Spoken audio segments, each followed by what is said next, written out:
പ്രകൃതിയുമായി, നേച്ചറുമായോ മൃഗങ്ങളുമായോ പക്ഷികളുമായോ ബന്ധപ്പെട്ടതാണോ? Including reptiles, ജീവജാലങ്ങളുമായോ ആണ്.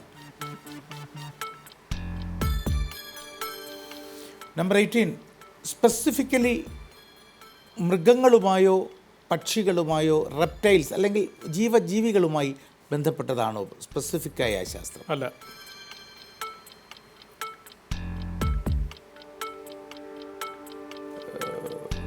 Climatology, കാലാവസ്ഥാ ശാസ്ത്രം?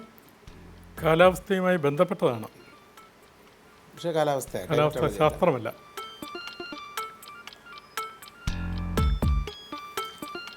Is she more of an academician? Yeah, to a certain level, yeah. Currently holding a high academic post in one of the most prestigious universities in India?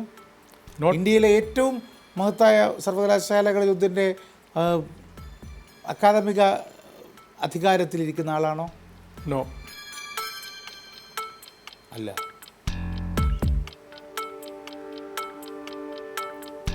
ചോദ്യങ്ങൾ കഴിഞ്ഞു. Mister Pradeep answer പറയണം എന്നാണ് എൻ്റെ ആഗ്രഹം. പക്ഷെ കഴിഞ്ഞു, ചോദ്യങ്ങളില്ല സർ, കഴിഞ്ഞു. ഞാൻ എത്തിയില്ല. എനിക്കൊന്ന് എന്തായാലും ഞാൻ പരാജയം സമ്മതിച്ചു. പക്ഷേ നേരത്തെ ഇതുപോലെ ഇരിക്കുന്നുണ്ട്, കാര്യങ്ങൾ പറഞ്ഞു തരാമോ?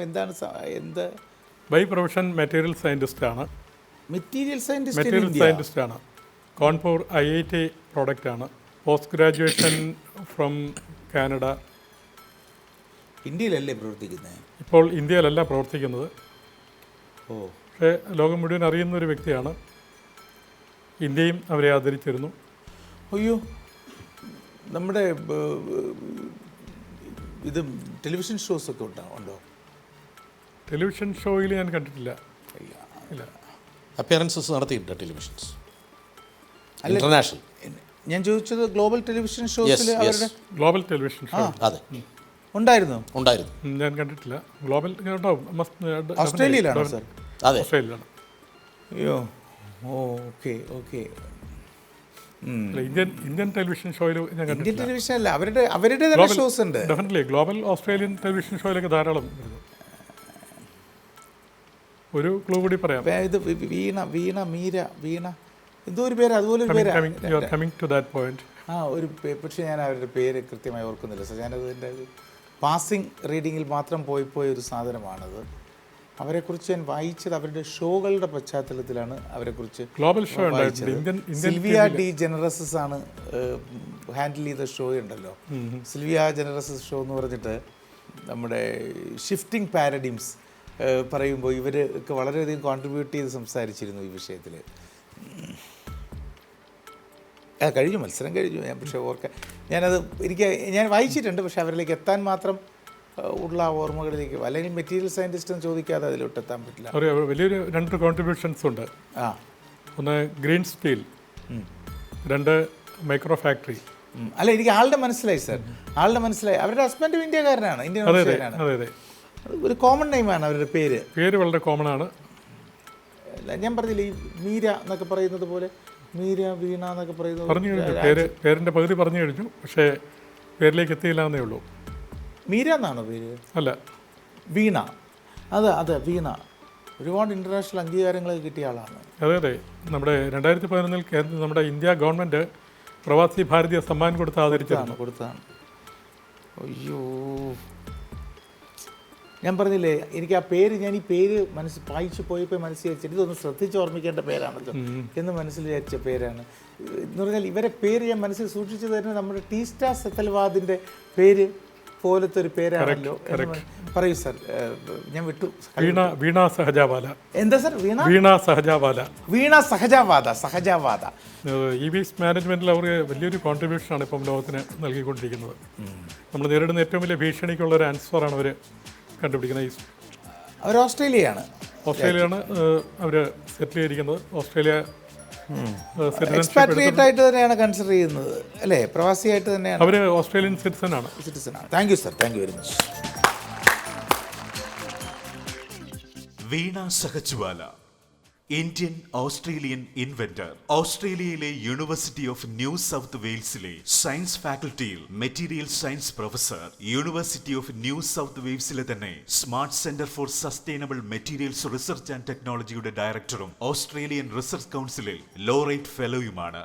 ഓസ്ട്രേലിയൻ ക്ലൈമറ്റ് കൗൺസിലിലെ സജീവ പ്രവർത്തകയാണ്. റീസൈക്ലിംഗ് സയൻസിലും മാലിന്യ സംസ്കരണത്തിലും ശ്രദ്ധ കേന്ദ്രീകരിച്ചാണ് 2008 UNSWയിൽ smart centre for sustainable materials and research and technology lab അവർ സ്ഥാപിക്കുന്നത്. സ്റ്റീൽ ഉൽപാദന വ്യവസായത്തിൽ കൽക്കരി ഉപയോഗിക്കുന്നതിന് പകരമായി ശുദ്ധമായ ഒരു ബദൽ കണ്ടെത്തുക എന്ന വിഷയത്തിലൂന്നി അവർ സൃഷ്ടിച്ച സാങ്കേതികവിദ്യ പോളിമർ ഇഞ്ചക്ഷൻ എന്നറിയപ്പെടുന്നു. ഇത് ഗ്രീൻ സ്റ്റീൽ എന്ന പേരിലും പ്രസിദ്ധമാണ്. ഓസ്ട്രേലിയയിൽ വനിതകൾക്ക് ഉന്നത ശാസ്ത്ര പഠനത്തിനുള്ള അവസരങ്ങൾ സൃഷ്ടിക്കുന്നതിന്റെ ഭാഗമായുള്ള പ്രവർത്തനങ്ങളിലും സജീവമായി ഇടപെടുന്ന എഞ്ചിനീയർ കൂടിയാണ് വീണ. അത് കൊള്ളാം, അത് കലക്കി.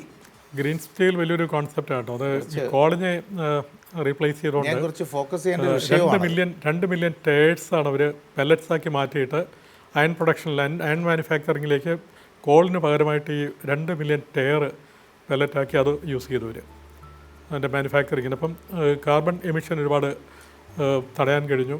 കോളിൻ്റെ എക്സ്പ്ലോയിറ്റേഷൻ കുറഞ്ഞു. ഈ 2 മില്യൺ ടയേഴ്സും ലാൻഡ് റീഫില്ലിങ്ങിലേക്ക് പോകുന്നതാണ്. അതിനെ അത്രയും ഇങ്ങോട്ട് ഡൈവേർട്ട് ചെയ്യാൻ പറ്റി. എൻവയോൺമെന്റൽ സയൻസ് അല്ല എന്നൊക്കെ സാർ പറഞ്ഞല്ലോ, പക്ഷേ കണക്റ്റഡ് എന്ന് പറഞ്ഞപ്പോൾ പെട്ടെന്ന് എൻ്റെ മനസ്സിൽ നമ്മുടെ ഗ്രേറ്റ തുൻബർഗിൻ്റെ ആൻറ്റി കാർബൺ റെവല്യൂഷൻ ഉണ്ടല്ലോ, Fridays for fasting for Fridays, ഇതൊക്കെ എൻ്റെ മനസ്സിൽ കടന്നുപോയി. ആ കാലത്തുണ്ടായിരുന്ന ആളുകളൊക്കെ മനസ്സിൽ ചിന്തിച്ചു. പിന്നെ ഞാൻ അതൊക്കെ സോഷ്യൽ ആക്ടിവിസം അല്ലേ, അതല്ലല്ലോ എന്ന് പറഞ്ഞ് വിടുകയും ചെയ്തു. ഞാൻ ഈ 2011 പ്രവാസി ഭാരതീയ സമ്മാൻ കിട്ടിയതുകൊണ്ട് ഉത്തരം പെട്ടെന്ന് കണ്ടുപിടിക്കുന്ന ഞാൻ കരുതിയത്. ഉത്തരത്തിൻ്റെതല്ല, എനിക്ക് തോന്നുന്നു ഏറെക്കുറെ ഞാൻ അവരിലേക്ക് എത്തിയതാണ്. പക്ഷേ വേണ്ട രീതിയിൽ അവരുടെ പേര് മനസ്സിൽ ഓർമ്മിക്കാൻ അന്ന് മെനക്കെട്ടിട്ടില്ലായിരുന്നു. അന്ന് ഈ കണക്ടിവിറ്റി മാത്രം മനസ്സിൽ വിട്ടത് പാസ് ചെയ്ത് വായിച്ചു പോയ കാര്യമാണ്.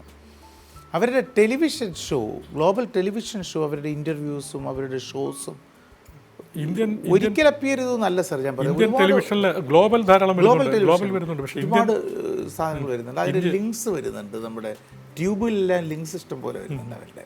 അത് കൊള്ളാം സാർ.